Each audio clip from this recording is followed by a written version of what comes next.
રાજસ્થાનમાં ભારતીય વાયુસેના દ્વારા યોજાશે અભ્યાસ વાયુશક્તિ 2024નું નિદર્શન. આગામી 17 ફેબ્રુઆરીના રોજ જોધપુર ખાતે વાયુસેનાના મુખ્ય મથકે જોવા મળશે વાયુસેનાની શક્તિ. જોધપુરમાં ચાલી રહી છે તૈયારીઓ. ખુલ્લા આકાશમાં પિયાનોના સંગીતની ગૂંજ. જર્મનીમાં એક કલાકારે એવી રીતે સર્જનાત્મકતા બતાવી કે લોકો આશ્ચર્યચકિત થઈ ગયા. પિયાનો વાદક એલેન રોચે ક્રેનની મદદથી હવામાં પિયાનો વગાડ્યો. એન્જિનિયરિંગ ઇન્ડિયા હવે ગ્રીન હાઇડ્રોજન ક્ષેત્રમાં રોકાણની બનાવી રહી છે યોજના. એનજી ઇન્ડિયા હવે ગ્રીન હાઇડ્રોજન ક્ષેત્રમાં રોકાણની બનાવી રહી છે યોજના.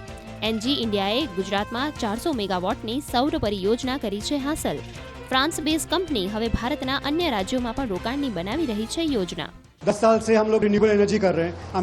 हम लोग का जो रिन्यूएबल एनर्जी का जर्नी है वो शुरू हुआ 5 मेगावाट 10 मेगावाट कैपेसिटी से. आज के दिन हम 400-500 मेगावाट कैपेसिटी लगा रहे हैं. एंड आइडिया है कि भाई हम लोग धीरे धीरे इसको बढ़ा के अबाउट 1 गीगावाट प्रति वर्ष अपने उसको बढ़ाएं एंड उसका कैपेसिटी इंक्रीज करें.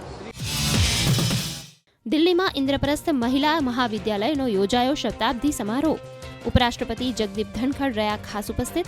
ઉપરાષ્ટ્રપતિએ કહ્યું, 26 જાન્યુઆરીએ યોજાયેલ પરેડમાં મહિલાઓએ બતાવી શક્તિનું પ્રદર્શન વિશ્વ જગત માટે બન્યું મિસાલ. મહિલાઓને શિક્ષિત કરવું એ સામાજિક ક્રાંતિનું પ્રથમ પગથિયું.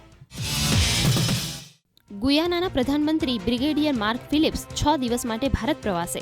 નવી દિલ્હીમાં વિદેશમંત્રી એસ જયશંકર સાથે કરશે મુલાકાત. ભારત અને ગુયાના વચ્ચે પરસ્પર સંબંધો વધુ મજબૂત કરવા પર થશે ચર્ચા.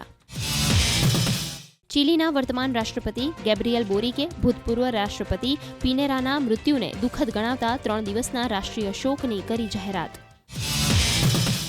ગાઝામાં સંઘર્ષ વિરામ બાદ અમેરિકી વિદેશ મંત્રી એન્ટની બ્લિંકન પહોંચ્યા ઇઝરાયેલ. કતારમાં સંઘર્ષ વિરામ પર હમાસના પ્રતિભાવને ગણાવ્યો સકારાત્મક.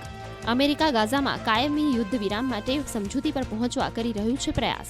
મહત્વનું છે કે ઇઝરાયેલ હમાસ યુદ્ધને થયા 4 માસ પૂર્ણ.